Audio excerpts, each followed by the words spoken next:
Before you scroll past this, you need to stop and listen.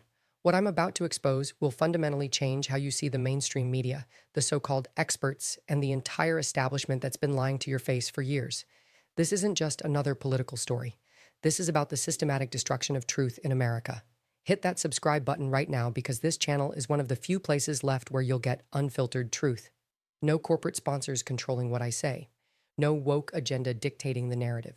Just facts, legal expertise, and the courage to call out the lies. Here's what happened that they don't want you to know. Yesterday, leaked documents revealed the extent to which the current administration has been colluding with big tech and mainstream media to silence conservative voices, not just suspending accounts, not just fact-checking, full-scale coordination to destroy anyone who dares question their narrative. But here's the kicker. The very same outlets that spent years screaming about Russian interference and threats to democracy are the ones orchestrating the biggest assault on free speech in modern American history. I've been in this business for over 2 decades. I've worked inside the machine at Fox News, at NBC. I've seen how the sausage is made, but what's happening now is beyond anything I witnessed in those newsrooms. This is Soviet-level propaganda, and most Americans have no idea how deep it goes. Stay with me because what I'm about to show you will connect dots that they've worked overtime to keep separate. This is about your right to speak, to question, to think for yourself.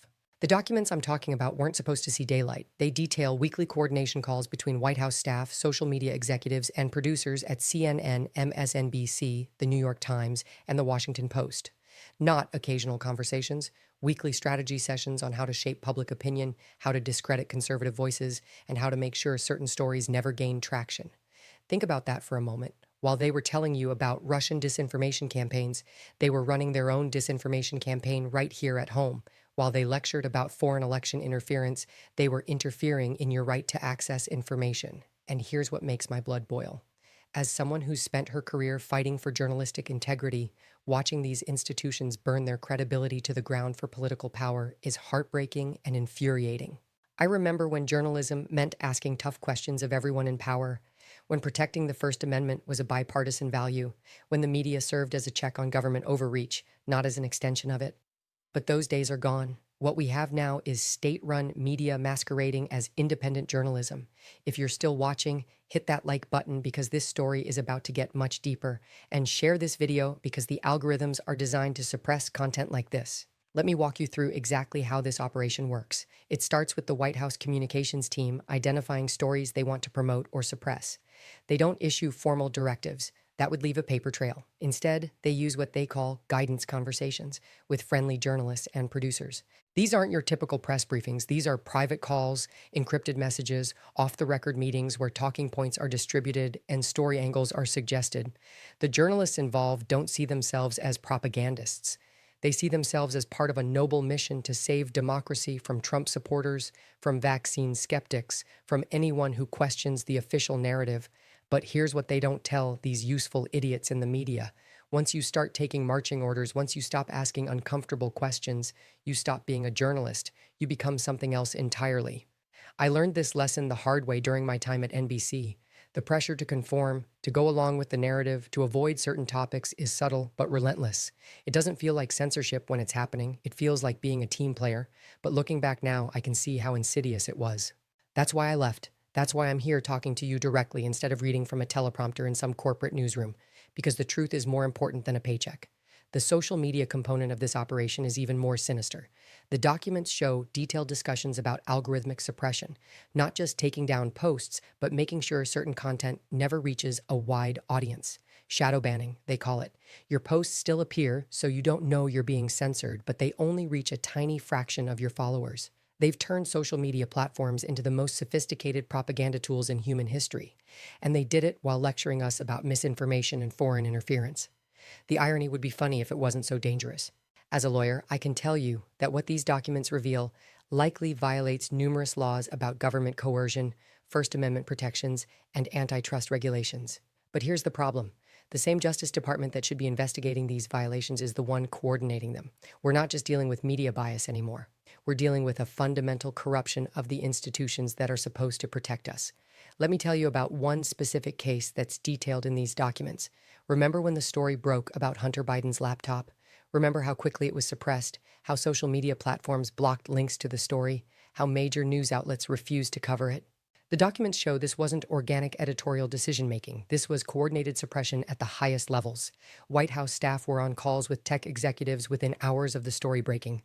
Talking points were distributed to friendly media outlets explaining why the story was Russian disinformation, despite having zero evidence to support that claim. Meanwhile, former intelligence officials signed a letter calling it disinformation without even examining the evidence. These weren't independent experts offering their professional judgment.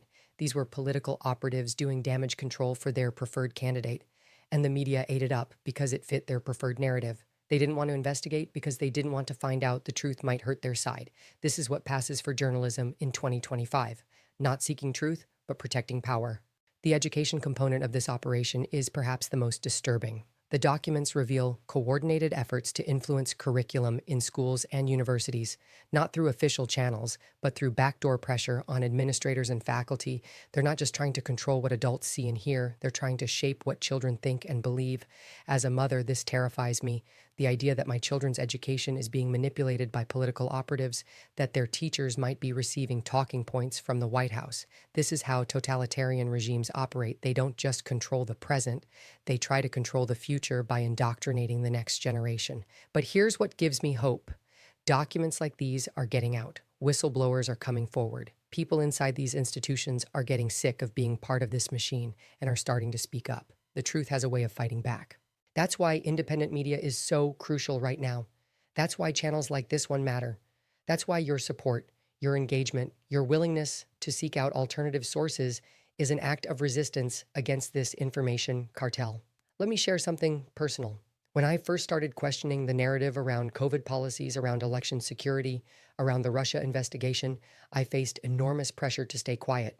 Colleagues told me I was damaging my reputation. Network executives suggested I was becoming a conspiracy theorist, but I couldn't stay quiet because I knew what I was seeing. I knew the official story didn't match the evidence. I knew the questions weren't being asked because the answers were inconvenient. Now, with these leaked documents, we have proof that my instincts were right. The conspiracy wasn't theoretical, it was real, it was coordinated, and it was more extensive than even I imagined. This is why they hate independent voices so much. Not because we spread misinformation, but because we ask uncomfortable questions. We connect dots they don't want connected. We hold them accountable when their own colleagues won't. They can't control us the way they control corporate media. They can't give us marching orders or threaten our jobs. All they can do is try to discredit us, to label us as extremists, to get us banned from social media platforms. But even that's getting harder as more people wake up to what's really happening. The most chilling part of this revelation is how casually they discuss these operations. There's no sense that they're doing anything wrong. No recognition that they're undermining the very foundations of free society. They see themselves as heroes. They believe they're saving democracy by destroying it. This is the banality of evil that Hannah Arendt wrote about. People committing horrific acts not because they're monsters, but because they've convinced themselves those acts serve a greater good. The Constitution was written specifically to prevent this kind of concentration of power. The First Amendment exists specifically to protect unpopular speech, dissenting voices, uncomfortable questions. But constitutional protections are only as strong as the people willing to defend them.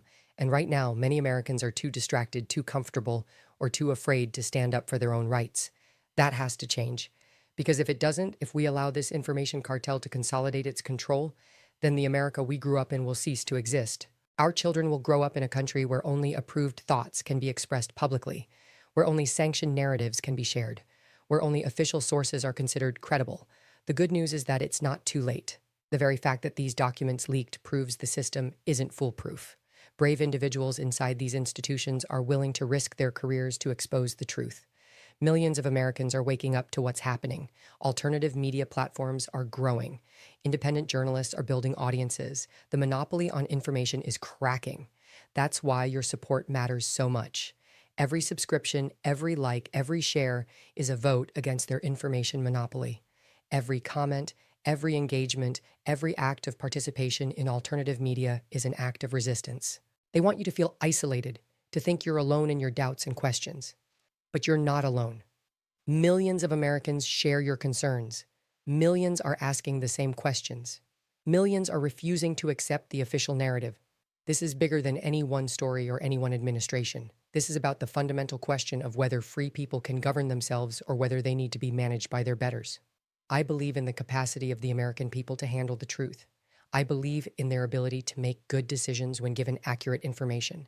I believe in the wisdom of crowds over the arrogance of elites. That's why I'm here. That's why I left the comfortable world of corporate media. That's why I'm willing to face the attacks, the smears, the attempts to destroy my reputation. Because the truth matters more than comfort. Because freedom matters more than security. Because your right to think and speak and question matters more than their desire to control and manipulate and silence. The documents I've shared today are just the beginning. More whistleblowers are coming forward, more evidence is emerging, more Americans are waking up to the reality of what's being done to them. The question is, what are you going to do about it? Are you going to keep consuming their propaganda and pretending everything's normal? Or are you going to start asking questions, seeking alternatives, demanding better? If this video opened your eyes, if it made you angry, if it motivated you to act, then don't let it end here.